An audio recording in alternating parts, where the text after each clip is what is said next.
Good evening po sa atin pong lahat. Salamat po sa Panginoon muli sa pagkakataong ito na tayo po ay makakapag-Bible study online. And mula po dito sa God Disabled Baptist Church, Taysan, we welcome you all po sa ating nightly na online Bible study. And tonight po, ang ating pag-usapan is about the person of our Lord Jesus Christ. And ang ating pong text ay ang nasa Matthew chapter 1 verse 20. Samahan niyo po ako sa pagbabasa nito, Matthew chapter 1 verse 20. Ang sabi po dito ng salita ng Diyos, "But as he considered these things, behold, an angel of the Lord appeared to him in a dream, saying, Joseph, son of David, do not fear to take Mary as your wife, for that which is conceived in her is from the Holy Spirit. That which is conceived in her is from the Holy Spirit." So, ngayon pong gabing ito, ang ating pag-usapan pong patuloy ay ang ating Panginoong Jesus, ang kanyang buhay. And isa po sa paglalarawan ng Bible sa kanya o pagpapakilala ng Bible sa kanya, He is conceived of the Holy Spirit. Conceived of the Holy Spirit. So tayo muna po ay manalangin bago po tayo mag-aral. Sa inyo po aming pagpalang Diyos, nagpapasalamat kami. Salamat po sa inyo sa gabing ito, sa iyo pong biyaya sa amin mula kaninang umaga hanggang sa oras na ito, Panginoon. Salamat po sa iyong mayamang pag-iingat. Salamat din, Lord, sa lahat po na naganap sa maghapong ito. Tunay na kami po ay nagpapasalamat dahil kami iningatan niyo pong lahat. Sa mga galing po sa trabaho, sa pag-aaral, mga nasa tahanan, salamat po. At dalayan po namin, Lord, na kami yung gagabayan ng iyong banal na Espiritu ngayong gabing ito, na patuloy namin maunawaan ang persona ng aming Panginoong Jesus. Sapagat siya po ang iyong larawan at makikilala ka lalo namin habang nakikilala po namin ang iyong anak. Patawarin po sa aming mga pagkukulang at pagmamalabis. At salamat po sa iyong pagpapatawad sa amin at pagtanggap po sa amin alang-alang kay Jesus Christ. Samahan niyo po kami, Holy Spirit, lahat ng ito aming dalangin sa ngalan ng Panginoong Jesus. Amen. Yung pong ang Panginoong Kristo, kung itutulad po natin sa isang gem, ay para po siyang isang diamond na multifaceted. Ibig sabihin po, habang inaaral natin ang Panginoon, lalo natin nakikita ang napakadaming anggulo ng kanyang buhay na dapat pa po nating maaral at makilala. At ngayong gabi pong ito, ang ating pag-uusapan, Jesus conceived of the Holy Spirit. Okay, conceived of the Holy Spirit. Ang bawat kapanganakan po, o bawat pagdadalang tao, ang bawat pagdadalang tao ay hiwaga. Apo, hiwaga na kung paanong yung gagatuldok na egg cell ng babae at mas maliit na sperm ng lalaki ay nabuo ang isang tulad po natin. Opo, dahil pag inyong tinignan po yung laki lang niyan, pag ikinumpara daw po sa mga librong tulad nito, yung gagatuldok po yan. So it's a miracle. Pag ating binulay yung conception, yung pag-conceive ng life ng galing sa lalaki at galing sa babae at nag-meet sila, the conception of life doon sa dalawang cells na yon is a miracle in itself. Yung po'y hiwaga. And out of millions and millions, ay tayo ang nagkaroon ng pagkakataong umiral sa mundo pong ito. And every conception is a miracle, but the greatest of all of this ay yung conception ng Panginoong Jesus, okay? Yung kanyang pagkakaroon ng katawan na tulad po natin. So ngayon pong gabing ito ay ating babagtasin, Jesus was conceived of the Holy Spirit. And ating pong balikan yung text natin sa Matthew chapter 1. Sabi po ng Matthew chapter 1, Matthew chapter 1 verse 20, "But as he considered these things, behold, an angel of the Lord appeared to him in a dream, saying, Joseph, son of David, Do not fear to take Mary as your wife, for that which is conceived in her is from the Holy Spirit. So, ito na bang pong kwentong ito ay malimit na nating napapakinggan, especially po pagkatalakayan ito po sa Kapaskuhan about po sa birth or yung pagdating ng Panginoon dito sa ating pong mundo. So, ngayong gabing ito, as conceived of the Holy Spirit, ang kanyang kapanganakan, siya ay nabuhay bilang tao, nagkatawang tao, dahil ng banal na spirito. Ito po kasi napakalaking hiwaga. Nating mapupuntahan po yan. Una nating silipin, ang conception na ito o yung pagiging tao niya is an scandalous conception. Okay? Scandalous. Kasi kung yung babalikan po, sabi dito ng context ng Matthew 1, now the birth of Jesus took place in this way. Ganito yung pagkakapanganak sa Panginoon. When his mother Mary had been betrothed to Joseph, may word pong betrothed to Joseph, before they came together, she was found to be with child from the Holy Spirit. So, alam naman natin po yung kwento dito, si Joseph at saka si Mary po ay betrothed. Sa Jewish culture po, meron silang kultura na parang ito sa atin yung engaged na o nakapamulong na. They are being considered in the sight of men and law na para silang mag-asawa pero wala silang sexual union. Meron pa silang tinatawag ng second part na yun po yung mismong ceremonially, they will be declared as legally husband and wife. So sa tagpong ito, kumbaga nakapamulong na, engaged na si Joseph at si Mary. And ang aantay na lang nila ay yung marrying time. So pero nangyari po dito, bago sila magsama, itong si Maria ay nasumpungang nagdadalang tao sa pamamagitan ng banal na spirito. So ano po yung ating makikita rito? Jesus being conceived of the Holy Spirit, this is a scandalous conception. Ano yung iskandaloso? Ito po ay hindi silent night. Ito ay ito naging isang usap-usapan sa lugar po nila sapagkat yun nga po, in their culture,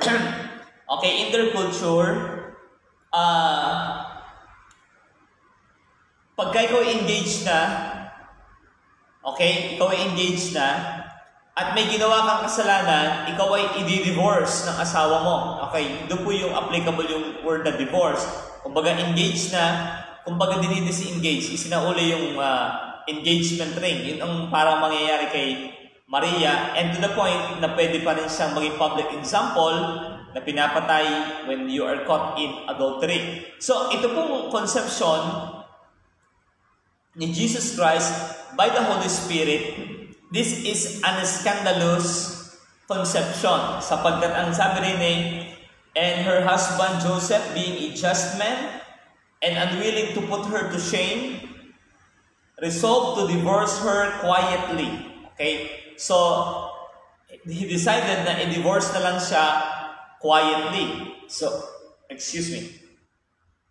So, ang ating makikita po rito, yung pagkabuo ng ating Panginoon as human, umpisa pa lang po ay iskandaloso na ito. Kumbaga ito yung kakaiba. Sapagkat nabuo siya in a scandalous way. In a sense na meron ng ikakasal, and then medyo parang bubulo yung istorya dahil pumasok siya, and to the point na sa Deuteronomy kasi pala po hinugot yung parang hihiwalayan. Deuteronomy 24:1. Okay, ating silipin po yung tawag dito, remote context. Deuteronomy 24:1. Ito ang sabi ng Bible. When a man takes a wife and marries her, if then she finds no favor in his eyes because he has found some indecency in her, and he writes her a certificate of a divorce, puts it in her hand, and sends her out of his house, and she departs out of his house. Tingnan po, ito pa rin ginagawang kultura sa Israel dati, na pagka yung engaged ng ganon at may nakitang hindi tama, indecent act, pwedeng itigil yung pagpapakasal, yung second stage ng marriage, and isauli yung babae. Okay, so yun po yung... Ngayon, ayaw yun na maganap ni Joseph kay Mary. So, ang kanyang binalak ay hiwalayan na lang siya ng palihim. Okay? Kaya po kung inyong makikita yung pagpasok ng Panginoon sa mundo natin in history, this is a scandalous conception sapagkat munti ka nang magkahiwalay si Joseph at si Mary. Munti ka na din si Mary ay maging public example sapagkat siguro kung hindi nakailam dito ang Diyos ay sasabihin naman ni Maria, sino ba maniniwala sa Kanya na ang banal na Espiritu ang nag-impregnate sa Kanya ng seed called Jesus Christ. So, kaya po ito ay scandalous conception. Ang Kanyang pagkabuo as human is pumasok sa iskandalosong tagpo. Okay? And ito po yung nangyari. But as he is considering these things, behold, an angel of the Lord appeared to him in a dream, saying, Joseph, son of David, do not fear to take Mary as your wife, for that which is conceived in her is from the Holy Spirit. Siyempre po, bilang lalaki si Joseph, at mabalitaan niyang si Maria ay buntis at hindi naman siya ang may gawa. So parang natural na reaksyon natin, mga lalaki especially, na sino may gawa diyan? Hindi buti pa itigil ang kasal o huwag ituloy ang kasalan. So, pero na-intervene ang Diyos sa kanya in a dream. So, una pong makikita natin about Jesus as conceived of the Holy Spirit. This is a scandalous conception. Okay? Yung tahimik na buhay ni Maria doon sa lugar na yon ay medyo nabulabog, sabihin na natin. Okay? And naging kontrobersyal ang kanyang pagdadalang tao. Okay, so yun po yung number 1. So, the Lord Jesus' conception by the Holy Spirit is a scandalous conception. Okay, number 2, nating makikita po dito. Sa Matthew chapter 1 verse 22, ang sabi dito, all this took place, yung conception na yun, all this took place to fulfill what the Lord had spoken by the prophet. Take note niyo po yung word na the conception of Jesus, sabi rito, all this took place to fulfill what the Lord had spoken by the prophet. Ang mga bagay pa lang ito ay hindi nagkataon, hindi po ito na aksidente lang na siya ay that the Lord will be conceived of the Holy Spirit through in Mary. Ito po kanyang conception is a scriptural conception. Scriptural conception. Pag sabing scriptural po, yun nga po, hindi po ito bala-balang nangyari o kaya bigla ang nangyari o kaya ay nagkataon lang na pangyayari. Ito pong tagpong ito na ang Berhen ay magdadalang tao sa pamamagitan ng banal na Espiritu, ito po'y scriptural, ito po'y nakahula sa Bible. At nakalagay po dito yung ating text sa Isaiah. Ito pong ginamit itong, behold, the virgin shall conceive, the virgin shall conceive and bear a son. Doon pa lang pagka ito binabasa po nung Old Testament people, paano yung dalaga, yung Berhen ay magdadalang tao? And they shall call his name Emmanuel. Yan po ay nasa Isaiah 7:14. Isaiah chapter 7 verse 14. Ito po sabi ng salita ng Diyos. Isaiah 7:14, nakalagay sa Bible, therefore the Lord himself will give you a sign. Behold, the virgin shall conceive and bear a son and shall call his name Emmanuel. Okay? So sa lumang tipan pa po, binabanggit na sa hula ng Panginoon through prophet Isaiah that I will give you a sign. Behold, a virgin shall conceive. So, nakahula na sa lumang tipan pa lang po that the virgin will conceive. Okay, so this conception of Jesus by the Holy Spirit is a scriptural conception. Ito po ay fulfillment ng messianic expectation. Na meron silang inaasang Messiah na ipapanganak ng isang dalaga. Okay? At yun po ay natupad sa buhay po ng ating Panginoon. That yung scripture has been fulfilled when Jesus was born through Mary, who were then a virgin, nang siya po ay kanyang ipinagdalang tao. Ngayon sa aklat po ng Hebreo chapter 10 verse 5. Hebreo 10 verse 5. Okay, so ating pong pinag-uusapan lang na the conception o yung si Jesus Christ ay nabuo as human, that is through the Holy Spirit. Okay, through the Holy Spirit, and the Holy Spirit do that to fulfill, okay, yung mga scriptural conception na ito. Hebreo chapter 10 verse 5. Tingnan po yung sabi ng Biblia. Consequently, when Christ came, Christ came into the world. He came into the world. He came into the world.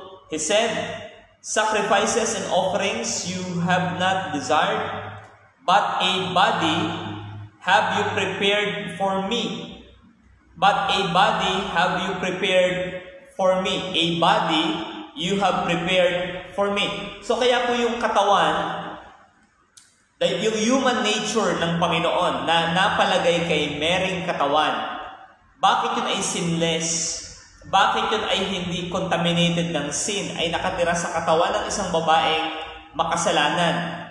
Bakit? Sapagat yung kanyang body na ikinunsib ng Holy Spirit doon sa loob ng sinapupunan ni Maria, that is a body, perfect body, na sabi dito ng talata, "But a body have you prepared for me." Okay? At bakit ang kanyang dugo ay malinis din? Sapagat sabi ng Acts 20, blood of God. Okay? So, kung ating makikita po, yung kanyang pagkakatao ang tao yun, yung kanyang conception, taking the form of human as a baby, yun po ay scriptural conception. Yan po ay mga nakatahi-tahi ng katotohanan sa salita po ng ating Panginoon. So yun po, muli, yung pagkabuo ng Panginoon as human, that is a predicted. Those are prophecy na natupad po. Okay? Kaya, hindi po yung aksidente. Okay? It was predetermined, yun ay pre-planned by God, nung sila lang ng Trinity ang nag-uusap-usap, and then it happened in history. Okay? Kaya po, una, muli, the conception of our Lord by the Holy Spirit is scandalous. Number 2, it is scriptural conception. Okay? Kaya sabi nung balik tayo sa ating text. Ang sabi po ng writer ng Matthew, ang sabi sa Matthew 1:22,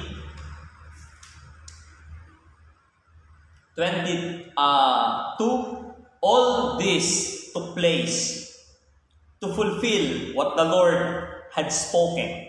To fulfill what the Lord had spoken, upang matupad ang mga sinabi ng Diyos. So, yung buhay po ng Panginoong Jesus ay katuparan, okay, ng mga sinabi ng ating Diyos. Excuse me po. So, it is a scriptural conception. Okay? So, kayo po, pagka kayo pinag-aral nito, marami po kayo makikita mga talataan na nagpapatunay that these things na nangyari ay katuparan ng hula po ng ating Diyos. Kaya sabayin po ang number 2. So, scandalous conception. He was conceived scandalously by the Holy Spirit. Number 2, it is scriptural conception. Ito ay nakasulat na. Number 3, ang sabi rito, behold, the virgin, verse 23, shall conceive. The virgin shall conceive and bear a son, and they shall call his name Emmanuel. Alam niyo po, yung talatang yun ay naglalaman ng mga katotohanan napakabibigat. Kaya ang number 3 po natin makikita, this is a supernatural conception. Sabi ko po sa inyo, every conception is miracle in itself. Totoo po yan. Yung po'y hiwaga na rin sa kanyang sarili.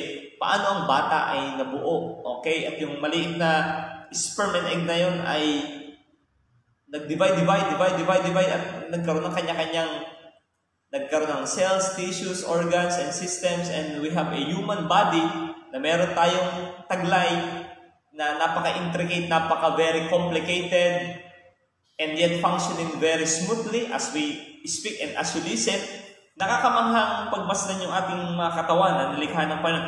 Pero mas nakakamangha, ito po, na ang nagbuntis ay isang virgin. Okay, so walang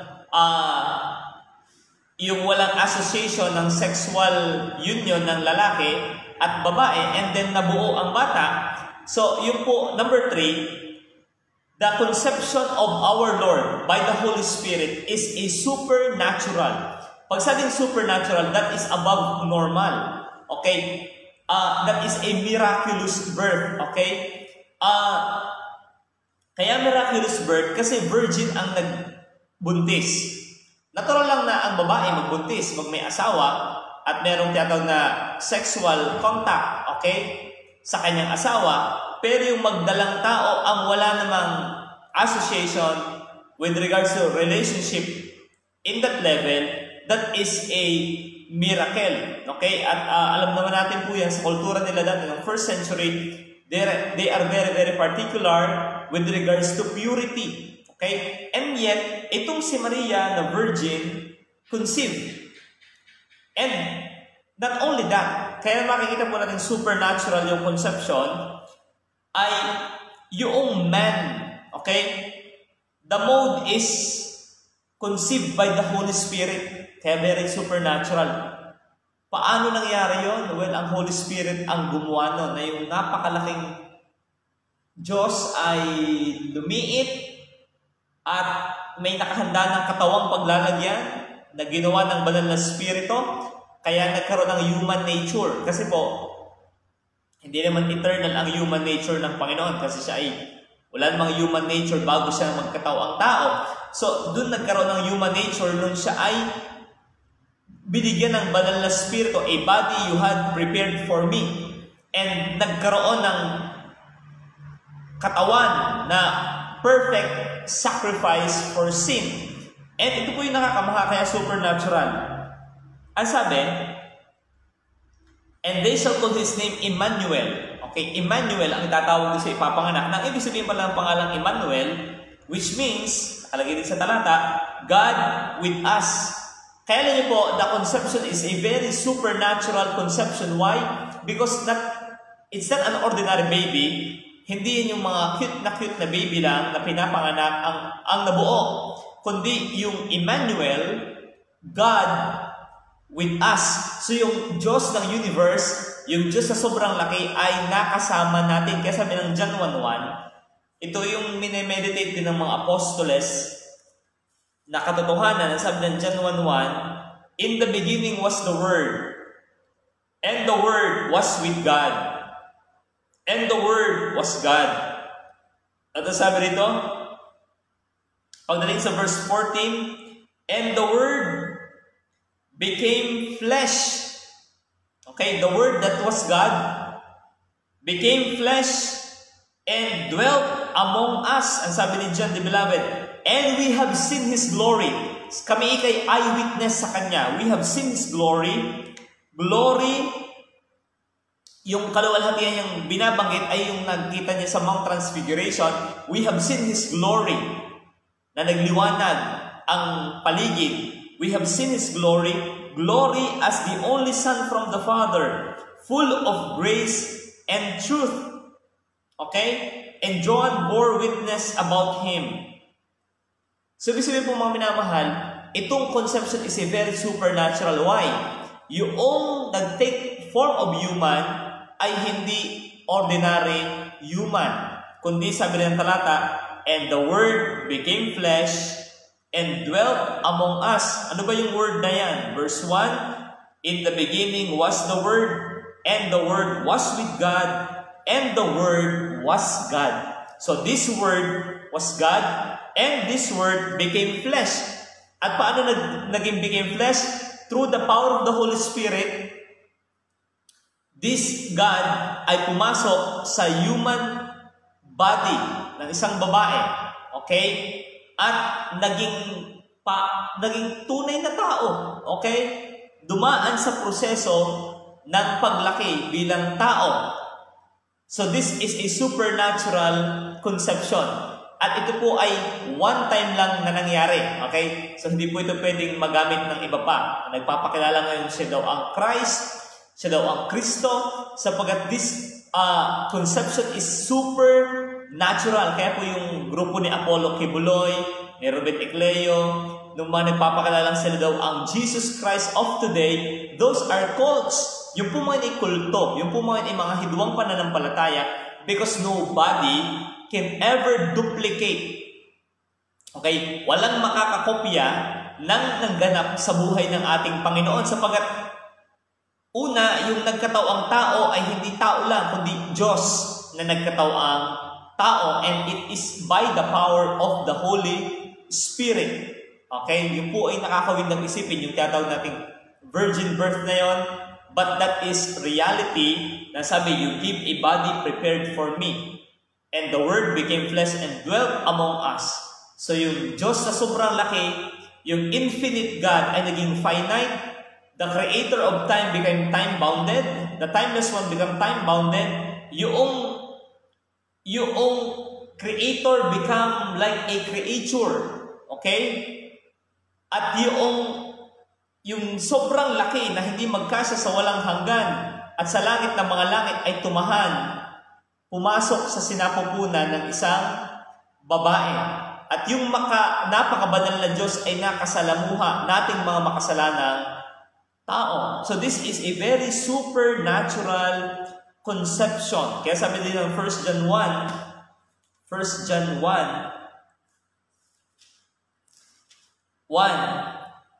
ito patotoo uli ni John the Beloved, ang sabi niya, that which was from the beginning, which we have heard, which we have seen with our eyes. Sabi niya, yung simula pa sa pasimula ay aming narinig.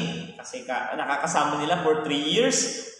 Which we have seen with our eyes. Nakita namin ng aming sariling mga mata. Which we have looked upon. Hindi lang namin nakita, aming napagmasdan. And have touched with our hands. Aming nakadaupang palad. To the point na siya nga laging nakalin sa dibdib ng ating Panginoon. Concerning whom? The word of life. Concerning the word of life. And this life, verse 2, the life was made manifest. Ang buhay ay nahayag. And we have seen it. Aming nakita. And testify to it. And proclaim to you the eternal life. Which was with the Father. And was made manifest to us. So, aming ipinakikilala sa ni John the Beloved sa kanya kausap sa 1 John 1 na aming narinig, aming nakita, aming napagmasdan, aming nahawakan, ang buhay na walang hanggan na kasama ng Ama na sa amin ay nahayag. So, pinakikita rito, maliwanag sa isip ng mga writer ng Bible na nakasama ng Panginoon na itong kanyang pagiging tao, yung kanyang conception as human, is a supernatural because yung kanilang nakausap, nakita, nakadaupang palad ay hindi ordinaryo. He is the eternal life which was in the beginning with God because He is equal with God. So ito pong topic na Jesus is conceived of the Holy Spirit is a very, very important topic sapagkat ang kanyang conception, yung pagkabuo niya as human is not like our conception na tayo nabuo, okay, sa sinapupunan ng ating mga ina. Kaya itong kanyang pagkabuo bilang human is a supernatural conception. Kasi sabi rito, and they shall call his name Emmanuel, which means God with us. Okay, nakasama natin ang Diyos sa mundong ito. Personally, bodily, nagkatawang tao siya because that is a supernatural conception. Okay? Kaya, dama niya tayong tao. Okay, dama po niya ang tao. Kaya tama yung nakalagay sa Hebreo na kaya niyang madama ang mga tao because sabi dun sa isang talata sa Hebreo na in all form he became like his brother. So, ibig nararamdaman tayo ng ating Panginoong Jesucristo. So, kaya may talata, He is a friend who sticks closer than a brother. Okay, the Lord is our friend that sticks closer than our brother because He feel what we feel. Okay? Bakit? Siya'y Diyos na nagkatawang tao para hindi madatusan na sabi, Diyos ka naman kaya hindi mo kami naintindihan. Hindi pwedeng maging katwiran yun. Di ba? Minsan naging katwiran tayo. Wala, hindi mo kasi naintindihan ang nararamdaman ko, kaya kung makapaghusga ka, ganyan ka. Pero yung kung ganun pang katwiran ay hindi uubra sa Panginoong Diyos, sa Panginoong Jesus. Why? Because He Himself took our form. Siya mismo ay nagkatawang taong tulad natin. All the temptation, all the trials, all the tests, all the sufferings, name it, the Lord experienced it. Okay? Naranasan niya ang abandonment, naranasan niya ang rejection, naranasan niya ang pagtaksilan, naranasan niya lahat ng pwedeng maranasang negatibo ng tao. Okay? Kaya niyang damahin ang ating mga nararamdaman, kaya hindi rin pwede mag-excuse sa Kanya pag siya'y humatol na Diyos ka naman kaya ganyan ka, hindi ka nagkamali. Well, siya ay totoong Diyos, pero 100% ding tao na naranasan ang lahat, hindi lang ang magkasala. So, ibig sabihin, He knows our frame. Okay? Nadadama niya tayo, especially tayong kanyang mga anak. Kaya, it is a supernatural conception that God was made like us. Okay? And final point po, sa Jesus as conceived of the Holy Spirit. So, ang Panginoon ay hindi produkto ng lalaki, ni Maria, o kung sino man, kundi siya ay produkto ng kapangyarihan ng Banal na Espiritu na sa ugnayan ng Trinity, ang second person ay bababa, tatahan sa lupa, mamamatay para sa ating mga kasalanan. And our last point, the conception is scandalous, scriptural, supernatural, and it is a saving conception. Tingnan po sabi. Matthew chapter 1, verse 21. She will bear a son, and you shall call his name Jesus. Okay, so pinangalanan na. Ang ipapangalan doon sa nabubuong bata sa sinapupunan ni Mary ay Jesus. At sabi, she will bear a son, and you shall call his name Jesus. Bakit Jesus? For he will save his people from their sins. Yun, ito po yung final point natin. The word Jesus means Savior. Yeshua or Joshua sa salitang Hebreo po, nang ibig sabihin ay tagapagligtas. So Jesus conceived of the Holy Spirit ay meron siyang malalim na misyong gagampanan sa kanyang pagkakataoang tao. Okay? Hindi siya ipinanak lang sa mundong ito to become a good teacher or a good discipler or a master rabbi o kaya ay isang moralizer o tagapagturo ng mabubuting gawa. Hindi po yun ang mismong implication ng name of the Lord Jesus. Ang sabi dito, you shall call his name Jesus. Bakit yun ang itatawag sa kanya? For, yung reason, for he will save his people. Okay, meron dyan. Save his people. Not all the people, but save his people from their sins. So, number 4, saving conception. Okay? Itong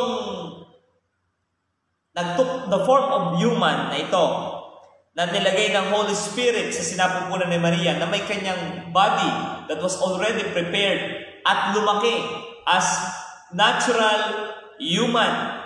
Okay? ito pala po ang tagapagligtas. Kaya this is the sasabing saving conception.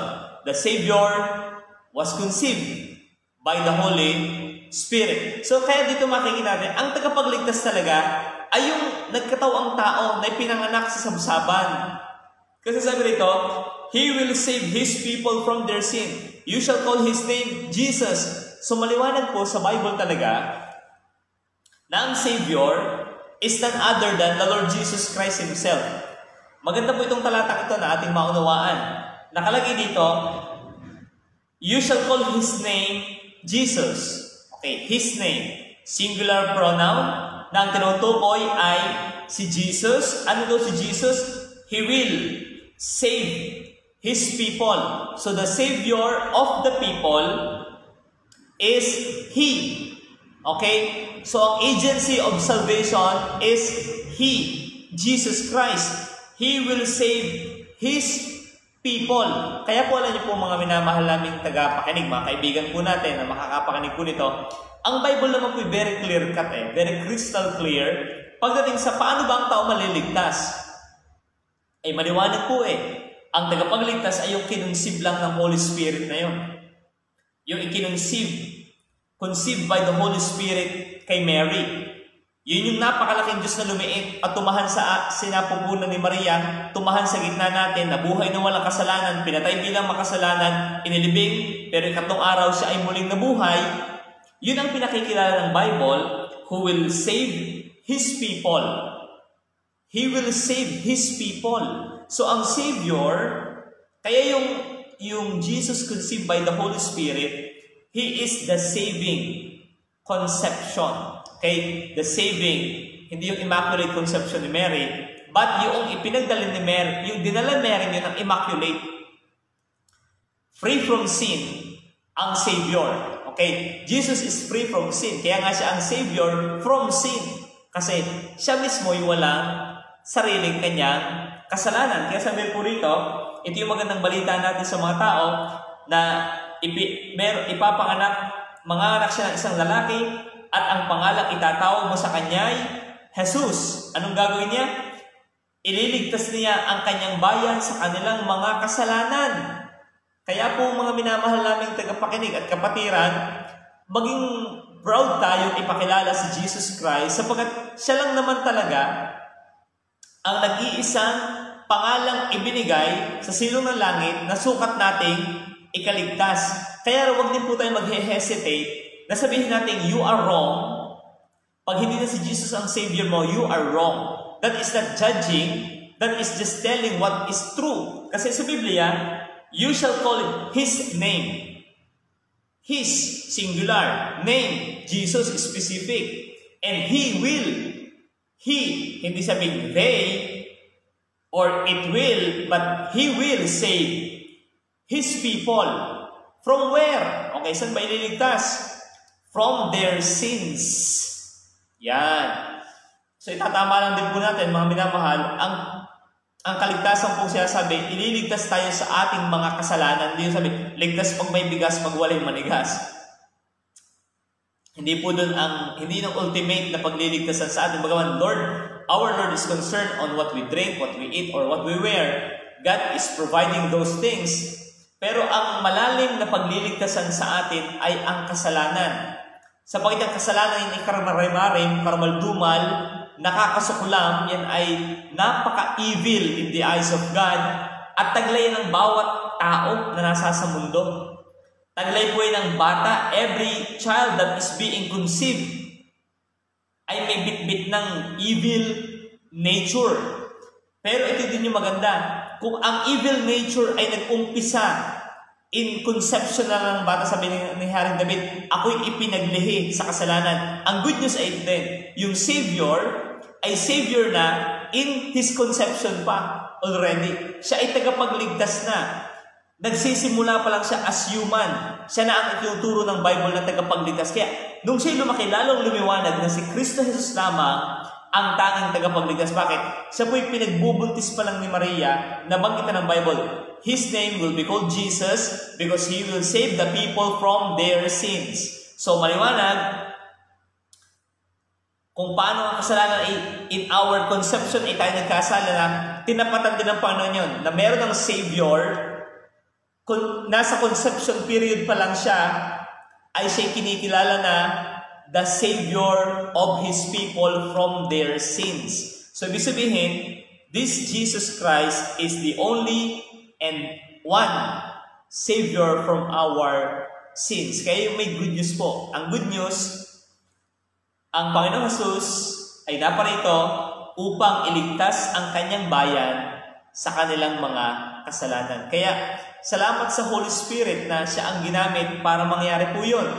Okay? Na siya ang ginamit, yung conceive of the Holy Spirit through Mary. Okay? Kaya, ito pong ating lesson tonight is Jesus conceived of the Holy Spirit. Our Lord is not an ordinary human. Ang kanyang beginning pa lang ay iskandaloso na, kakaiba yung controversial. Number 2, ang kanyang conception or beginning as human is scriptural. This was already predicted in the Bible and it was fulfilled. Number 3, it is a supernatural. Just try to imagine po, yung napakalaking Diyos ay lumiit. Nakakamangha po yan. Yung TV ngayon, dating kalalaki, naliit din, nakakamangha yan, dating matataba, napaya. Okay? Yung mga SIM card ay nagiging naliit, nagiging nanotechnology to the point na para na lang gabok o kaya liquid crystal display, nagiging liquido na lang. And then, nakakamangha yung malalaking concept dati ay naliit. Yung pala hindi bagong concept kasi ang Diyos mismo na sobrang laki ay lumiit din at tumahan sa gitna natin. And this is a supernatural conception but with an ultimate purpose. The ultimate purpose is for us human na masyadong self-focused, masyadong sin-saturated, masyado tayong earthly-minded, ay naparito siya upang tayo iligtas sa ating mga kasalanan. Kaya salamat po sa buhay ng ating Panginoon sa Kristo, and He is still saving souls today. And kung may nakikinig po dito na nais mo din na ikaw ay maligtas, paano ba maliligtas? Well, ang good news ay hindi marami ang tagapagligtas, hindi Baptist ang tagapagligtas, lalo hindi ang dating Dan ang tagapagligtas, o ano bang mga churches ang tagapagligtas. Sabi ng Biblia, she will bear a son, so lalaki, and you shall call his name Jesus, for he will save his people. Kaya kung ikaw ay tao ng Diyos, kung ikaw ay kanya ring tupa, you will listen to Him. You will come to Him because He did come for you. Ang sabi nito, He will save His people from their sins. Ililigtas niya ang kanyang bayan mula sa kanilang mga kasalanan. Kaya ngayong lesson po ng ating pastor last Sunday about repentance, ililigtas ka talaga niya sa kasalanan. Mula sa buhay na ganito, ilalayo ka ng Panginoon, palayo sa kasalanan at palapit ng palapit sa Kanya na ating tagapagligtas. Kaya po ngayon pong gabi ito, the Holy Spirit has the major role from Jesus Christ's conception to His crucifixion to His resurrection. Ibig sabihin po, kasi ang triune God, the Father, the Son, and the Holy Spirit, yan po yung magkakatuwang, okay, in our salvation. Kaya even in the Lord's life, the Lord Jesus Christ as human, He was very dependent upon the Holy Spirit. Okay? Kaya po sa atin din, application po nito, let's appreciate that our Lord Jesus Christ was conceived by the Holy Spirit. So, salamat po sa inyo pong pakikinig ngayon pong gabing ito. At sana po lagi po tayong makapakinig sa layunin na mas makilala po natin ang ating Panginoon sa Kristo upang mas may pakilala po natin siya sa iba pang mga tao, upang yung biyaya ng kaligtasan na naranasan natin na nasa Kanya ay maipasa rin po natin sa iba na nangangailangan din ng tunay na tagapagligtas na magbabago ng buhay sa kasalukuyan, higit sa lahat, babaguhin ang pupuntahan sa kabilang buhay. So salamat po sa inyong pong pakikinig ngayong pong gabing ito. God bless po, and pagpalayan po tayong lahat ng Panginoon. Tayo po yung manalangin. Pray po tayo. Panginoon, magandang gabi pong muli. Salamat po sa madumaang oras sa aming lesson na pag-aralan about the conception of our Lord Jesus Christ. He was conceived not by man but by the Holy Spirit. And we thank you, Lord, sapagkat naging posible po ang kaligtasan, sapagkat nagkatawang tao, ang iyong anak in a very supernatural, scandalous, scriptural, and saving way para kami mga taong sinners ay magkaroon ng Savior na magpapatawad, magbabago, at gagabay sa aming buhay, Panginoon. Malapit sa iyo at palayo po sa kasalanan. Pagpalain niyo po ang bawat nakapakinig ng mga kapatiran at kaibigan, kayo po mag-bless sa kanilang buhay. Purihin ka ngayong gabi sa ngalan ng Panginoon Jesus. Amen. Amen. God bless po again sa inyong lahat.